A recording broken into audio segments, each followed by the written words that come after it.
Hello, everyone. Welcome to the next in our webinar series.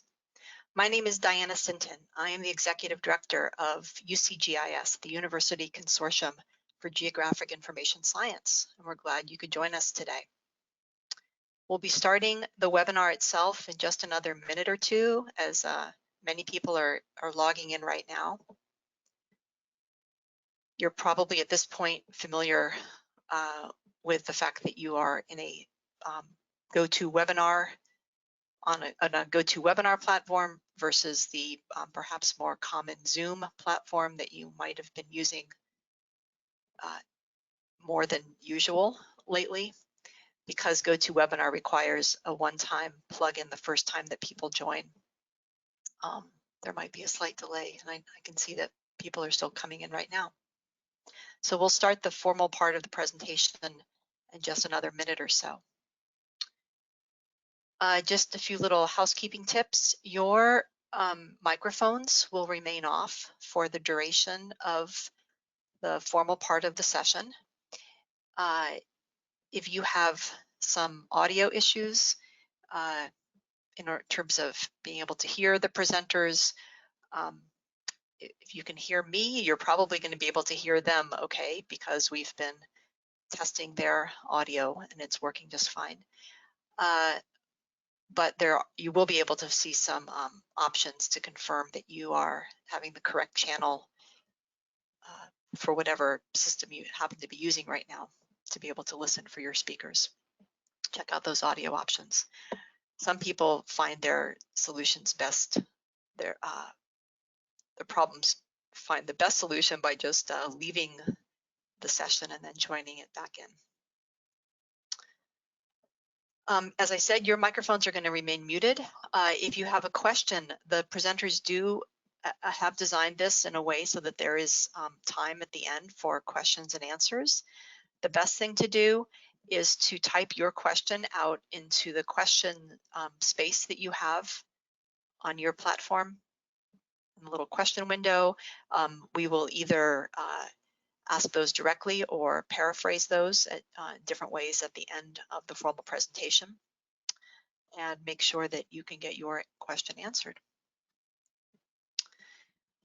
Okay, let's see. So as I said, my name's Diana Sinton, and welcome everyone on this Wednesday afternoon, wherever you might be right now. I am very pleased to, on behalf of UCGIS, to present this topic, locating libraries in the geospatial education community. We're going to hear from two different people, Dr. Emma Slayton, who is the Data Curation, Visualization, and GIS Specialist at Carnegie Mellon, and also Joshua Sadvari, who is the Geospatial Information Librarian at the Ohio State University Libraries. Right now, I am going to turn it over to Josh to be the presenter here.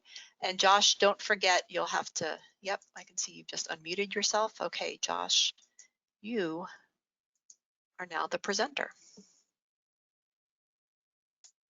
All right, let me get situated here. Hi, everybody. Thank you for joining us today, and thanks very much to Diana as well for offering Emma and I this opportunity to speak with you about locating libraries in the geospatial education community.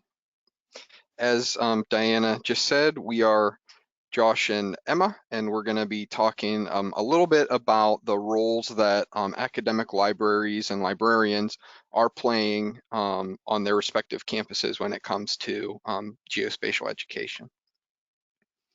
So I just want to start by talking a little bit about what common areas of geospatial services look like in academic libraries. So this includes things like collections, physical and digital collections of maps and geospatial data, purchasing data and other types of geospatial content, reformatting content, and expanding discovery of and access to content. It includes things like technology, hardware considerations, software considerations, sometimes including license management on our campuses, and oftentimes space in some cases, dedicated lab space for geospatial projects. With education and training, things like credit-bearing courses, teaching full credit-bearing courses, informal learning opportunities like workshops, making class visits, collaborating with instructors on assignment development, and topics for these sorts of things often will include things like information literacy, data literacy, spatial literacy, techniques for finding and evaluating geospatial data sets, and often how to use specific GIS tools. Outreach, things like hosting campus events around GIS. GIS Day is a big one that academic librarians around the country are heavily involved in, as well as community outreach activities beyond our universities. And then expertise, acting as a project consultant, sometimes directly collaborating on a project in terms of things like performing spatial analyses or even developing web applications as part of a project. And so when we think about these areas of services, what are the kinds of roles that geospatial librarians or specialists are playing? For collections, this might be things like providing access to proprietary or open data sets or other content, curating content, including researching, selecting, recommending, the acquisition of new geospatial data sets, and even assisting researchers with their data management needs, which I think was the topic of the last UCGIS workshop, where you heard from some librarian colleagues about what they're doing in that area. For technology, I mentioned before license management, but this might also mean understanding campus needs in terms of geospatial software and evaluating what hardware or software might be necessary for your lab space. Education and training, pretty straightforward, teaching, designing activities and content and assessing the effectiveness of those things. In terms of outreach, organizing teams of collaborators who might be participating in those events and organizing the events themselves, and then also possibly taking the lead on communicating about what's going to happen at those events. And then lastly, for expertise, like I mentioned, consultation and collaboration opportunities.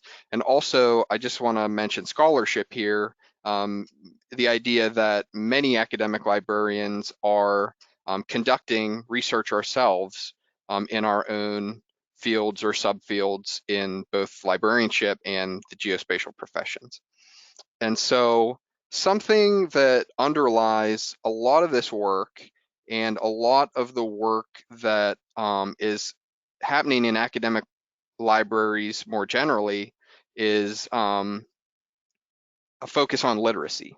And so when I think about literacy in a geospatial context, I'm thinking about, well, what are the kinds of literacies that geospatial learners need to develop skills in and be conversant in for their future careers and for their education. And so this includes things like information literacy, data literacy, spatial literacy, visual literacy, technological literacy with specific tools that are being used in the field. And so for the remainder of this presentation, the literacy is kind of going to be the focus. We're going to talk about a couple of examples at our own institutions of how this idea of literacies in the geospatial realm influence both our research and our teaching practices. And so I'm going to start by talking about a research project of mine that was recently published in the Journal of Map and Geography Libraries, and that I also presented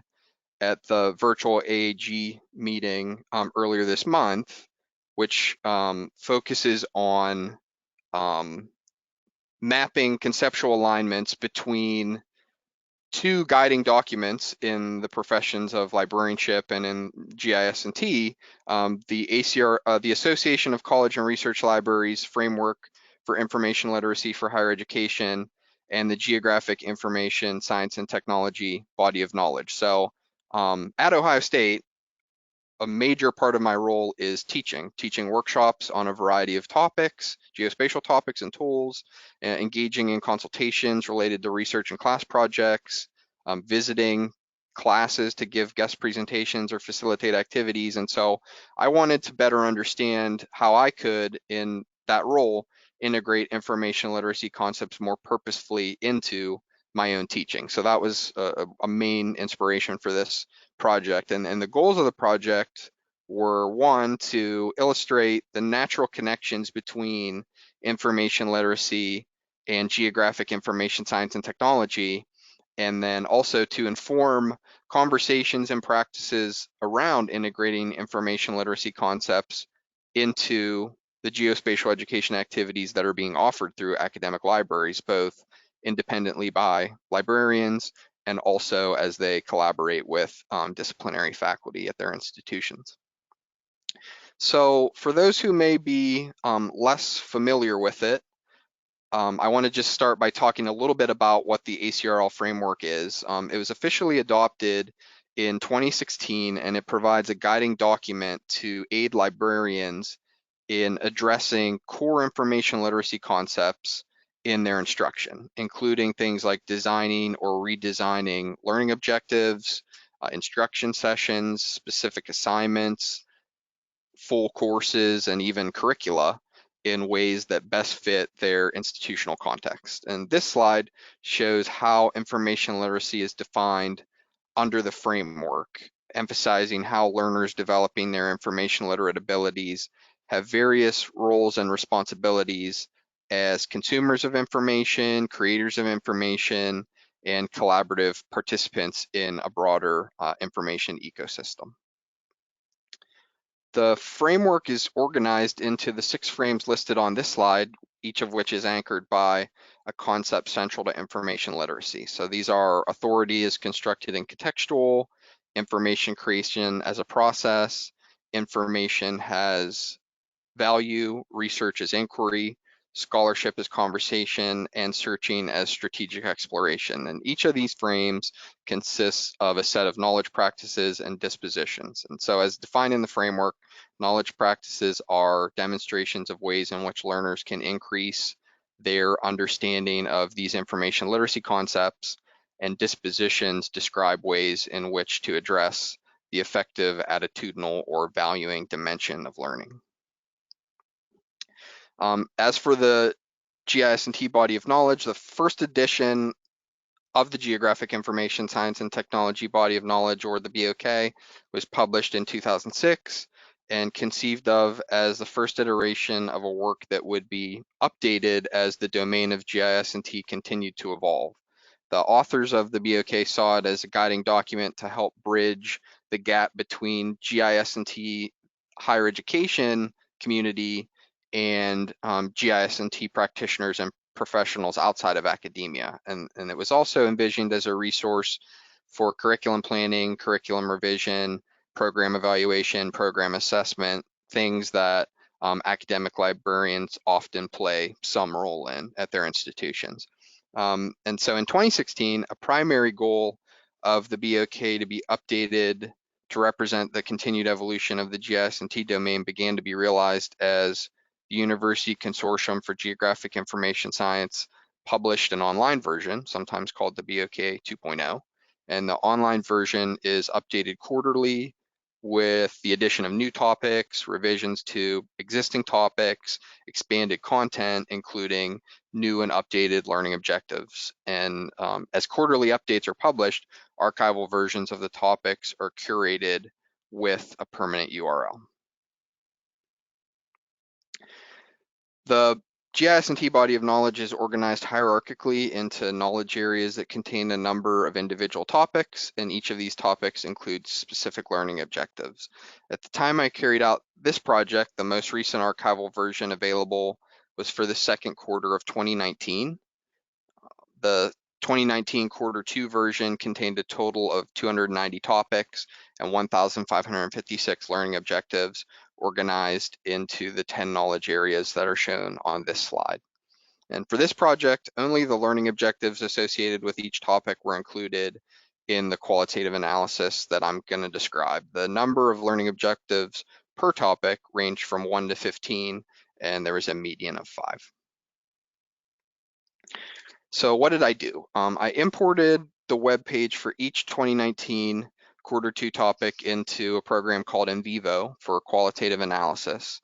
And the ACRL framework basically served as the data coding protocol with the 6 frames and their 83 associated knowledge practices and dispositions representing the parent and child nodes in NVivo, which you can kind of see on the left-hand side of this image. And then on the right-hand side is the web page for a particular entry in the body of knowledge, with learning objectives that are highlighted being ones that I coded. And so for each of the topics, the individual learning objectives were examined and 2 rounds of coding were carried out. In the first round, the learning objectives were coded to 1 or more of the 6 frames based on their alignment with the core concepts underlying each frame. And this round of coding resulted in a relevant subset of the learning objectives, allowing for a more detailed examination in the second round, where the learning objectives were coded to 1 or more specific knowledge practices and dispositions. And an overarching goal of this process was the creation of a relative crosswalk where each knowledge practice and disposition in the framework was mapped to at least 1 learning objective in the body of knowledge based on conceptual similarities. This table provides a snapshot of what that relative crosswalk process looked like, along with a couple of representative examples. So for instance, for authorities constructed in contextual, this idea of understanding the social nature of the information ecosystem conceptually can be connected to the idea of evaluating the impact of social geospatial technologies like Google Earth that have expanded the community of individuals creating, using, and sharing geographic information. Another example for information creation as a process, the idea of resisting the tendency to equate information format with the underlying creation process can be connected to an understanding of how different data classification methods can influence how geographic information appears and will be interpreted on a map. And in the article that I recently published, I have included an appendix with up to 3 examples of aligned learning objectives from the body of knowledge for each of the knowledge practices and dispositions in the framework. What did I find? So as far as results go, a total of 375 learning objectives from 182 different topics in the body of knowledge were coded to 1 or more of the knowledge practices and dispositions in the ACRL framework. And this graphic shows the ratio of aligned topics, or topics with at least 1 learning objective coded to the framework, to the total number of topics within each of the 10 knowledge areas. And based on this metric, the knowledge areas with the highest degree of alignment would be domain applications, cartography and visualization, and GIS&T and society. And in all of the knowledge areas, except for data management and programming and development, at least half of the body of knowledge topics could be aligned in some way to the knowledge practices and dispositions in the framework. The graphic on this slide is a matrix of the alignments for each unique pairing of the 10 knowledge areas in 6 frames. And so the numbers in each of these cells represent the number of learning objectives from each knowledge area coded to the different frames. This is really meant to just be a way of quickly visualizing intersections between the body of knowledge areas and the frames to identify where such alignments might offer potential for integrating information literacy concepts into geospatial education. So for example, there's a lot of potential for addressing the information creation as a process frame through learning objectives associated with the cartography and visualization knowledge area. And for the information has value frame, the greatest potential corresponds with topics in the GIS&T and society knowledge area. And in the article, there's a second appendix that lists all 182 topics with at least 1 learning objective aligned to the framework, along with the specific frames to which those learning objectives were coded. So what does this all mean? And I just want to briefly touch on what I think are a few key takeaways from the project. First, there are a wide variety of BOK topics with some degree of alignment to the framework. To me, this illustrates the potential for connecting information literacy concepts to GIS&T topics that students are likely to encounter in different courses and at different times throughout their progress in a particular curriculum or degree program. And in this case, they may have previous knowledge, be personally invested in what those topics are, hopefully increasing the chances for knowledge transfer and retention of both information literacy and the geospatial concepts that they would be learning. Second, a notable challenge in GIS instruction is striking the right balance between time spent on teaching key concepts and providing hands-on skills training with an aim towards avoiding a buttonology or cookbook approach.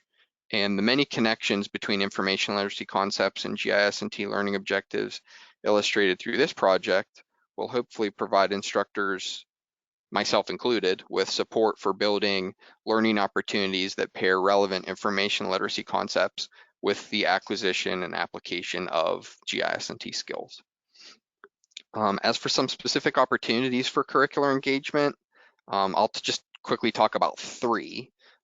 In their recent study, mapping content from the GIS&T body of knowledge to the content of common introductory GIS textbook, Fraser, Weichel, and Cadron found that GIS&T in society was the knowledge area to receive the least amount of coverage. And in this study, the GIS&T in society knowledge area ranked third highest in terms of alignment with the ACRL framework. So approaching the various topics covered in this knowledge area through an information literacy lens can offer librarians and disciplinary faculty an opportunity to address issues that may be otherwise underrepresented in introductory GIS&T courses. Similarly, in their analysis of nearly 1,700 GIS course syllabi, Cadron and colleagues found that less than 5% of all courses ranging from introductory undergraduate to advanced graduate courses indicated coverage of metadata standards and infrastructure, and learning objectives related to the importance of geospatial metadata are found across many topics and knowledge areas in the GIS&T body of knowledge and align with several concepts in the framework. So this, I think, highlights an opportunity where geospatial librarians can really engage in a meaningful way with GIS&T faculty and curricula at their institutions. And finally, the domain applications knowledge area addresses links between foundational GIS&T concepts and their broad cross-disciplinary applications and ranked highest in terms of alignment with the framework. And for this reason, subject liaison librarians across a wide variety of disciplines might look to maps and geographic information as a way for addressing information literacy concepts in their areas, highlighting collaborative opportunities that might exist with their map and geospatial librarian colleagues. How do I hope people will use this? These are some ways that I plan on using what I've learned, and I hope it'll be similarly useful to others in areas like informing instructional design for assignments, workshops, credit-bearing courses, virtual learning resources, thinking about ways that we can create learning objectives that integrate both information literacy and geospatial concepts. For curriculum mapping projects, where we're seeking to identify local opportunities for integrating library instruction, and advancing conversations and collaborations between librarians and disciplinary faculty at our institutions, and also as a call to share the instructional resources developed as part of this process with the broader libraries and geospatial education communities so that they can be adapted and used more broadly. And so I just want to quickly close by briefly discussing one example of how I think having done this project is impacting my work. This is a screenshot from an ArcGIS story maps workshop that I was meant to be teaching in person on March 31st, but that had to be relatively quickly transformed into an asynchronous online exercise, like many of us are probably currently dealing with. And all of the content for this session is available at the link on this slide for anyone who might be interested in taking a look or adapting it for your own purposes. And I just want to quickly mention that this work was done in partnership with a colleague of mine at Ohio State's Center for Urban and Regional Analysis, Katie Phillips. So this was something that we did together. And in this virtual context, we had to do away with some of the more discussion-based activities that we would normally do in an in-person session. So the exercise itself did turn into a bit of a cookbook approach to how someone might use the new ArcGIS Story Maps platform. And in this case, they were building a story map on the timely topic of the US Census. So we developed all of the content that participants would be adding to their story map ahead of time.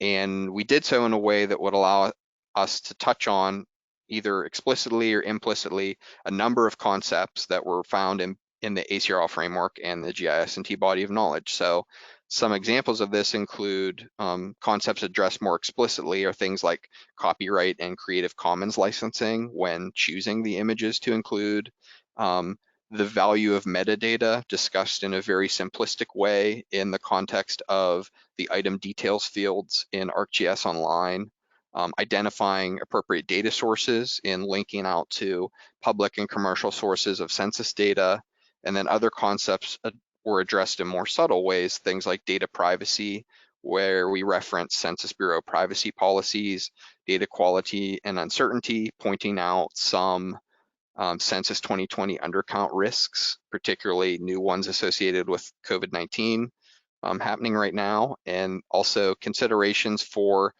comparing census data across time, pointing out the use of normalized boundaries in the web maps that were included as part of the activity. So while we didn't articulate at the outset specific learning objectives related to all of these different concepts, and really the purpose of the activity was to get comfortable with using the platform, we did take an opportunity to expose participants to various information and spatial literacy concepts that might not otherwise be covered in activities that mostly focus on how to use a specific tool, in this case, ArcGIS Story Maps.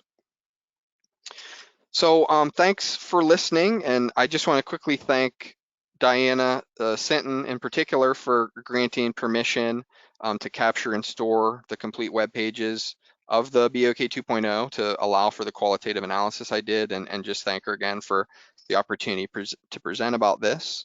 And then for anybody interested, I just wanted to mention that the article that I talked about that includes a much more detailed discussion of this project was recently published in the Journal of Map and Geography Libraries. And for those who might not have access to that journal at their institution, currently there is a link here, go.osu.edu/Sadvari-JMGL, where you should hopefully be able to download a free ePrint if you want to take a closer look.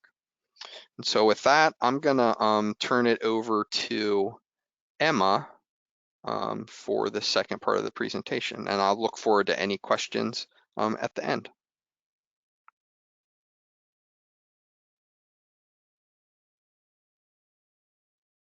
Great. Thank you for that great presentation, Josh.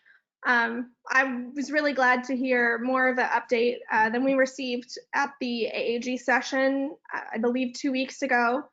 I'm going to be providing today a second case study of how we, and by that I mean myself and my colleague Jessica Benner, who is our other GIS specialist at the Carnegie Mellon University Libraries, have been working together to promote similar issues at our institution in terms of creating pedagogical materials that highlight both critical aspects of using GIS software alongside spatial literacy to ensure that our students are not only competent in the workforce when using GIS tools, but also know the limitations and capabilities when explaining these things to others.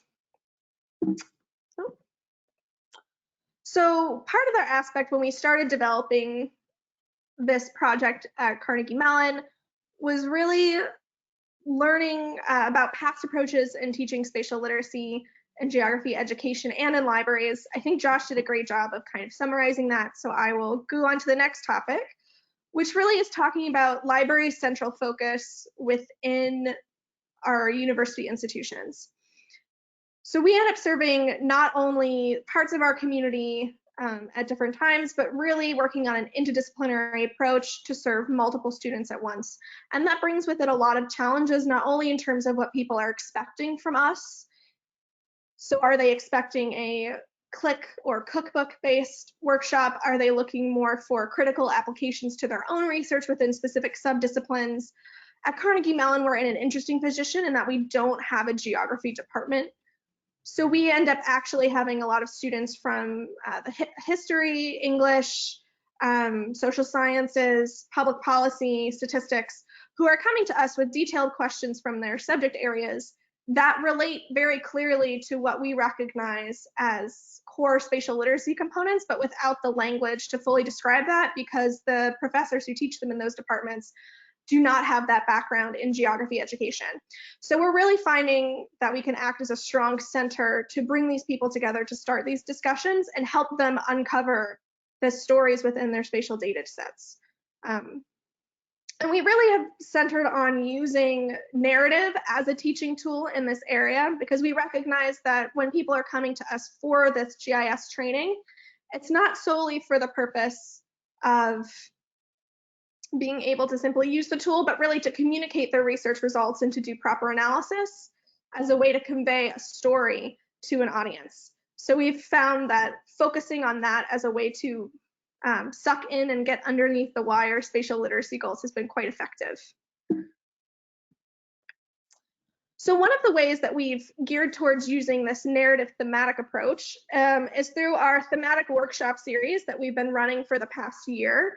And this idea was to take a central topic that might appeal to people on a broad base, and then link through it workshops that focused on different kinds of training, including GIS, network analysis, text analysis. You can see some of our workshops here on the slide, that we're able to draw people from different departments and kind of encourage these interdisciplinary conversations around a real world application topic.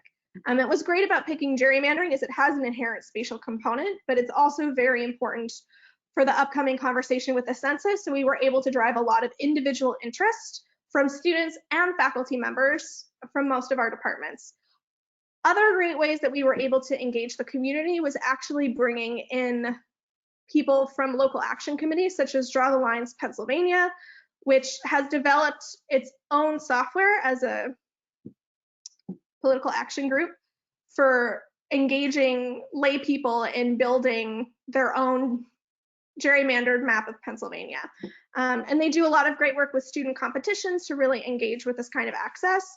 And they're also engaging with that kind of under the wire spatial literacy education through these ideas where we're just clicking through a tool process.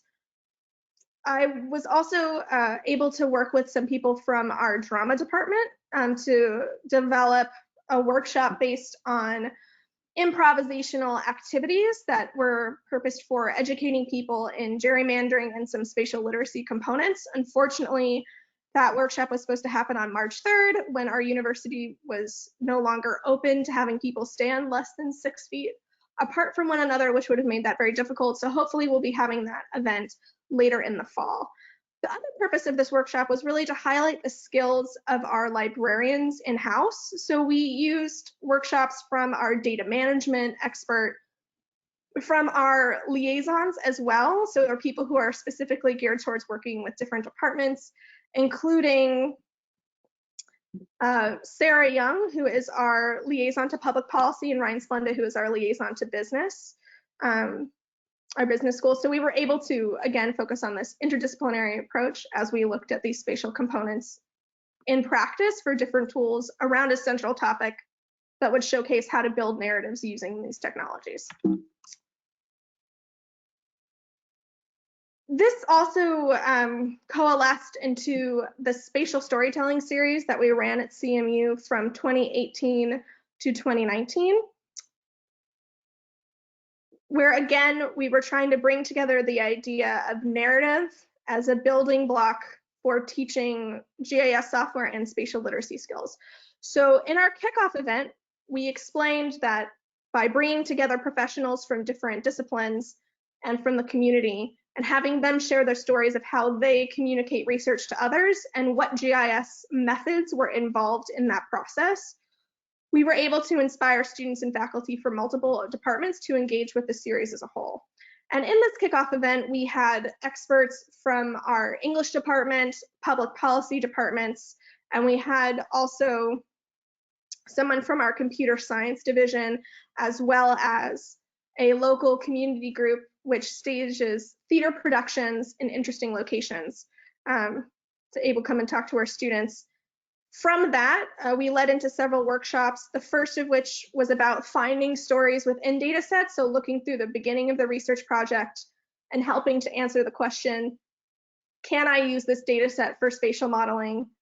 How would I use this data set for spatial modeling? And should I use this data set for spatial modeling? Because we often find that one of the key components left out of some workshops, particularly when looking at classes and departments, is in some cases outside of geography departments, because GIS makes up such a small component of a course, there's not really time to give it to whether or not it is worthwhile to map this data and how mapping this data would be most effective. It's simply geared towards using the tool. So this enabled us to work with the Western Pennsylvania Regional Data Center, which is through the University of Pittsburgh and houses a lot of the civic data for the Western Pennsylvania region, to construct a workshop that looked at these broader topics and started with the process of developing spatial literacy in our students. We then worked with two great guys from Esri, Joseph Kursky and Daniel Wickens, who came to our campus to teach workshops on building Esri story maps. So again, with this narrative focus, how do we link our spatial data to create strong arguments? And finally, we also worked with members from the University of Pittsburgh on telling digital stories. So not only working with building these maps and then communicating these maps through a narrative structure, but how do people engage with things digitally, and how might that impact what people take away from our modeling? And what was helpful for this was that now we can prove this as a deep learning goal for our students, because they were actually able to take something away that they have core skills for this more virtual environment that we're living in. These series ended in a story map expo and competition that happened in April 2019, where the students who had engaged with the 3 previous workshops showcased their story map in a public setting where they were able to present to a series of experts, which we invited some of our speakers back from our initial kickoff event. And the winning series were able to take away some financial prizes. So it was a way for us to underline the importance of using these skills, and it was a lovely way to see what people could develop after having these kinds of education. Another thing that we took away from the spatial storytelling series was the idea that a lot of the students who had engaged with the end expo process were asking for us to develop a course that we could teach through the library. And we thought that would be an interesting challenge. So we built a course that ran through the same topics. How do we find data? How do we bring out the spatial narratives that are found within those data sets? And then again, how do we share those with the community using the Esri story map tool?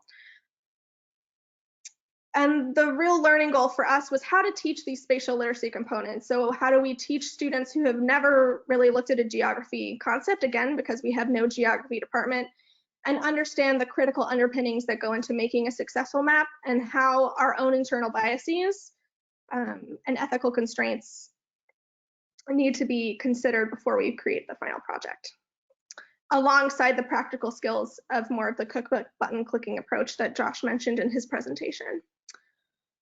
So we found that our students typically enjoyed our class. They were very engaged and produced a lot of interesting stories that I'll talk more about in a moment. But one of the challenges we really encountered was that we had such a short time period with our students of roughly only 7 weeks for 3 classes a week of 50 minutes. And I know that probably a lot of you have attempted to teach GIS skills in a 50-minute window, which is quite difficult. And we didn't have enough time to really get into critical engagement with not only how to use the tool, but what different functions of the tool can impact the outcomes. So if I add different constraints, what does that mean for my modeling? if I change how something is represented in the view, will that change how people engage with my map? And these are really the types of things that we wanted to hit on more in terms of encouraging development of spatial literacy skills.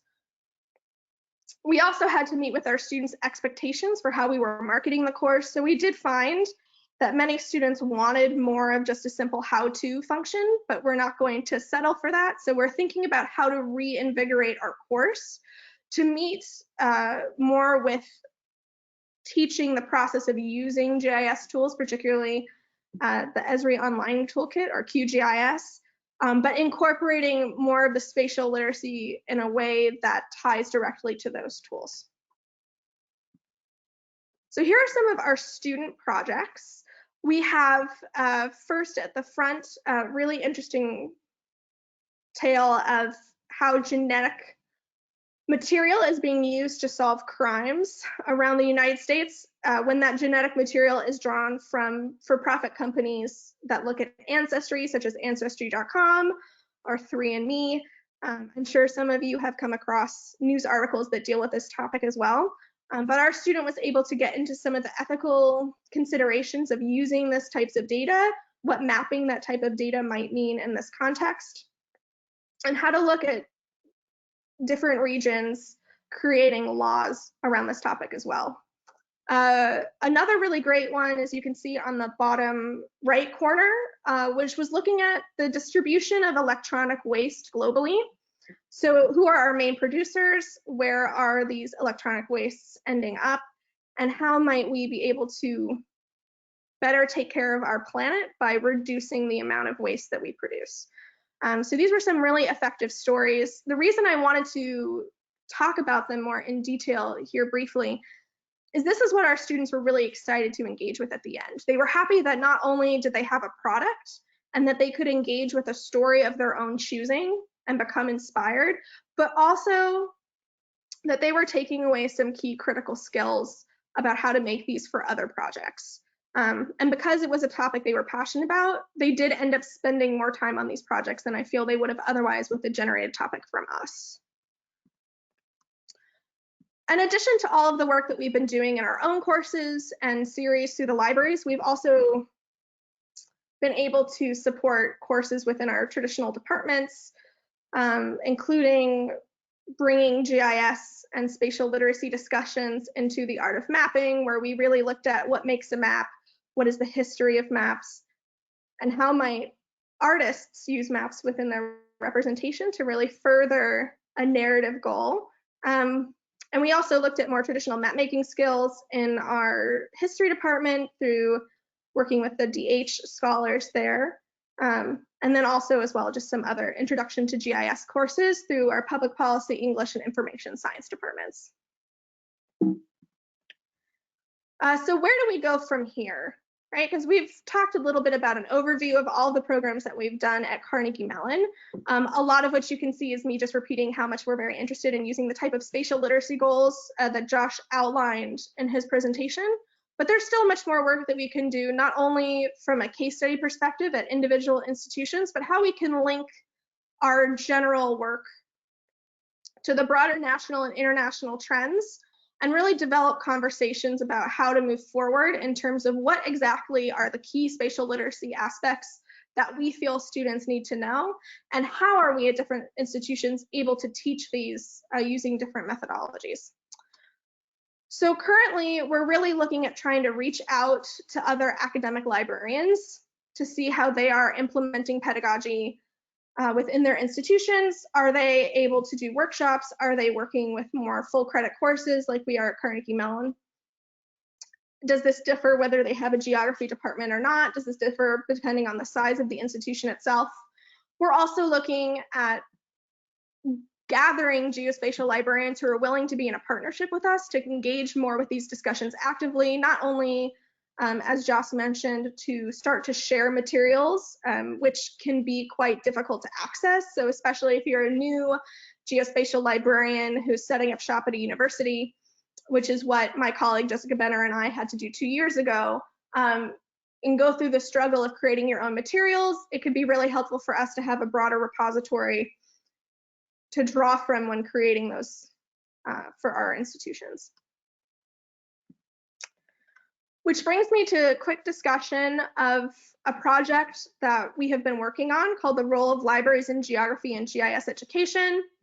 And this is a grant-funded project with a grant received from the National Center for Research in Geography Education, really to look at developing a community of librarians.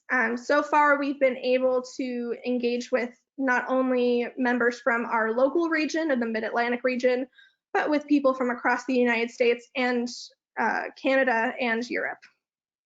So it's been very exciting for us to kind of see what are the different impacts of trying to implement individual workshop training and course creation at different types of institutions. And creating, again, this repository of reusable pedagogical materials. And you can also access our website through this link, which to give you some information about upcoming events and other projects that we have been doing as part of this team. As part of creating this group of international librarians fighting for spatial literacy everywhere, we've been able to have a series of conversations, both in person and virtually, as required by COVID prevention. So our first conversation happened back in February. So again, this is just a recent grant that we've been able to engage with, where we brought together people from the region, including Josh, who was kind enough to drive over from Ohio, to get some feedback about where we should be looking in these questions. So really getting a sense of what are people working with on the ground? What are their patrons asking for? What kind of teaching are they able to do? How do we deal with people coming to us with different skill sets and with different concepts of what a librarian can actually offer? Are people coming expecting to have a map made for them? Are people coming expecting to get a free tutorial on demand? How are we really working with the expectations of our departments? So what kind of support do they expect from us? What kind of support do they not know that we can offer? And ways to really outreach our skills in GIS and letting them know that we're there for their support.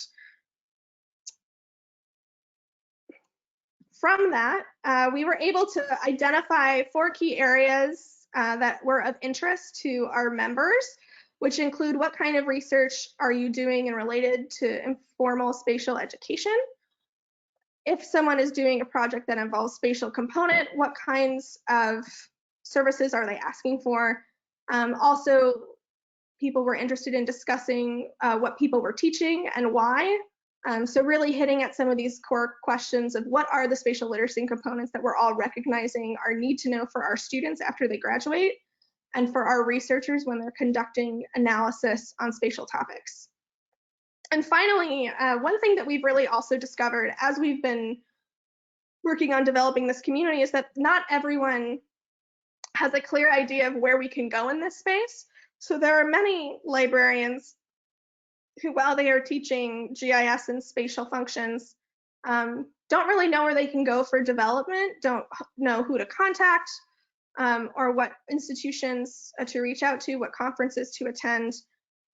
And so we're really trying to get an idea too of how we can create areas for professional development where we can teach each other the different things that have worked for us. So this is part of, again, an ongoing conversation. So this has been happening every Thursday this month, with our last conversation in this round taking place tomorrow at 3 p.m. And I'd be happy to provide you with a link to that. Usually at these conversations, my partner Jessica and I take a backseat and really listen to the community talk more. So you'll get to hear different topics than what I've been talking about today, but from what the community as a whole has been dealing with in these topics. We're also going to be having another round of our conversations next month. So if you're interested in proposing a topic for conversation, we'd really appreciate your feedback and your engagement with our conversations. So with that, I thank everybody for listening, and also want to thank Diana for inviting me to speak. I know that I talked a lot about some basic goals that we have at Carnegie Mellon and some basic structure of programming as a case study for how you might implement spatial literacy and GIS education at your own institutions. So I'd be really happy to hear more about what you're doing and how we might learn from each other. So thank you.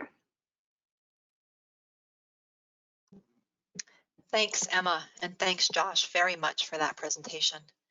If anyone has a question for either of our speakers, please type it into your question place on your GoToWebinar interface, and we will make sure that we get your questions answered. I was wondering, one of the things that I've been curious about right now, especially at this point in the semester, both of you on your respective campuses have a type of library support role, and you've had to shift, we've all had to shift to online experiences in a really rapid way, especially with the different types of courses where there might be online mapping components or just mapping components, period. How have either of you had to deal with shifting to some virtual support around these general mapping related topics? Have you had to, what have you had to do in the last 6 weeks in a different support role? Yeah, that's a great question. We've definitely been dealing with that challenge at Carnegie Mellon. So one of the ways that we've been looking to go virtual is by taking our weekly office hours that we offer and putting them online, which has been a fun process because we've gone through in 3 weeks, 3 different iterations of how we're meeting every Wednesday. So that's become a fun challenge. But we are finding that researchers, particularly as we're moving closer this summer, and our students who usually would have internships to attend to are kind of being left in a lurch, are coming to us for projects and any kind of idea for summer learning goals they can achieve. So we're working right now on creating some online asynchronous materials, such as Josh mentioned. I'm sure he'll want to speak more to that in a moment for his work, but also looking at how we might, through real-time analysis of GIS software, get people on the board. And that might also be about creating some content in regards to spatial literacy. So just a joke that I've been throwing around is that we would host our own Fun with Flags at Carnegie Mellon. I don't know if any of you are Big Bang Theory fans, but trying to come up with fun ways to get people engaged that actually draws them out of the recesses of their apartments and provides them a fun way to break up the monotony. So Josh, did you also want to add something? Sure. So similarly to what Emma described, have shifted all of my consultations online, and I've actually been pleasantly surprised with how they've gone on Zoom. There's a good back and forth and screen sharing and all that good stuff that I don't know that they've detracted too much from the in-person experience. I hope not. But yeah, thinking about teaching online, at least over the summer, my colleague Katie at the Center for Urban and Regional Analysis and I are currently putting together sort of kind of like a month-long challenge. It'll be maybe like the June GIS challenge, where we'd like people to sign up, and then every Monday they would basically get an email that would say, here's some kind of lecture, quote unquote, lecture content, which might be existing blog posts or a video that they could read about a particular topic, and then a recommended tutorial or choice of tutorials for them to complete that week. And the idea, and it'll all be using ArcGIS Online, and the idea really is an entree into the different applications that are available. I think a lot of times the requests that I get and the teaching that I do focuses on the map viewer part of ArcGIS Online, and not as many people at an introductory level might be familiar with Survey 123 or Collector. So throughout the month, we want people to experience creating a map, collecting data, visualizing or analyzing data through things like the analytical capabilities, operations dashboards, story maps, all leading up to the end of the month, where we will encourage them to brainstorm how they might use this in their own research or in the development of a new assignment for one of their courses, and then we can assist them further from there. Well, that sounds like a great way for you to sneak in some data management GIS education as well for that metadata. Yeah, I mean, sometimes these having to create virtual versions of things and rethinking the content, rethinking the sequence, you realize that there could be additional synergies to pull out and emphasize that you might not even have done in the original version or original format. Yeah, no, I just quickly to jump on that point, I completely agree. One of the things that I think have actually served us well by moving virtual is the fact that we are having these weekly conversations around building community for GIS and geography librarians, which is not something that was originally in our plan for our grant, but because the AAG session that we organized was made virtual, and the other event that we were going to be having in May was postponed till what we think is November. We really wanted to find ways to keep momentum going, and these conversations actually proved to be really productive in identifying areas where people need that kind of pedagogical support, where they're looking for some great suggestions, like the idea Josh just shared that I'm totally going to steal. So it's been helpful in finding these new avenues for us to work. All right. A quick question. Both of you in your respective titles have the words geographic and information. And we've had a question about kind of that role for librarians in general at university libraries. So like one piece of that question is, do you also, I mean, there have been map librarians at large university libraries for decades and decades. How long have your respective libraries had geospatial information specialists, people with that expertise? And do you see that that's a pretty secure type of specialty for librarians to pursue? Well, I can just jump in again. So we've had a GIS specialist for exactly the same amount of time that my colleague Jessica Benner has been employed at the library, which is about 2.5 years now. And I came about a month after she did. So this is quite a new area for us to move into. I think that it's definitely something that we've been seeing more interest in getting support for in terms of people who have been joining our role of libraries and geography of education discussions. And then also seeing as we're moving kind of, as the question suggests, a little bit away from what a traditional map librarian might offer into more of these skill-based responsibilities for training our students and faculty, which I think is something that's a library trend skill-wide, not just GIS, but we're noticing that for data management, data visualization. If people can develop skills in GIS and combine that with the kind of service that's expected of a librarian, I do definitely think that that is an area that's going to be exploding even more than it is now. What do you think, Josh?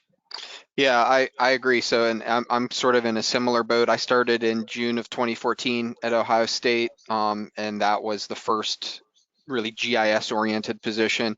I don't oversee our map collection, and I'm not the liaison librarian for geography, but I work very closely with the folks who do that at Ohio State on a number of different things. So I also work really closely with other librarians who are, like Emma mentioned, focused on data management and visualization or digital humanities, and with a lot of different partners around the university.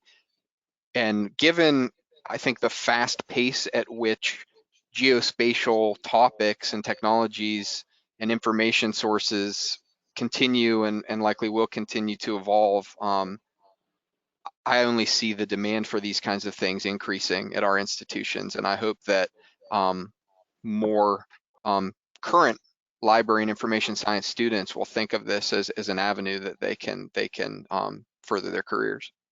Yeah, and just to add to that as well, not only is it going to increase, but I think that as other departments outside of geography are becoming more required to know geography skills by how much people are becoming visually inundated with maps in their everyday life. So it's something that people more expect as something that a data analyst can do. people from the humanities, statistics, public policy are all going to be needing these GIS skills that people in their departments don't necessarily have the time to teach in a meaningful way, but libraries do.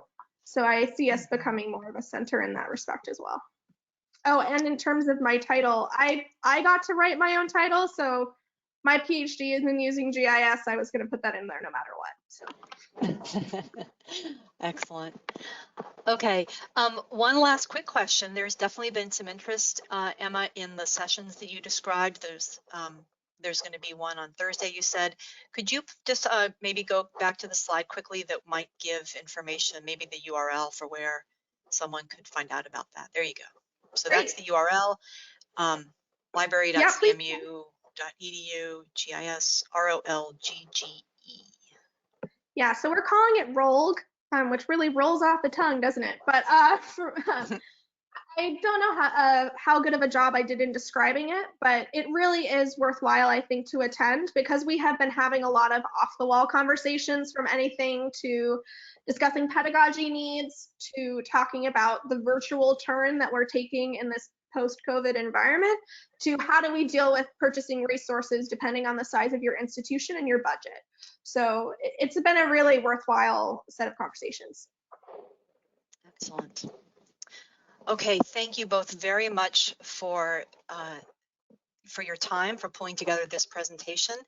I'll say one thing about that related to this topic that is still coming up.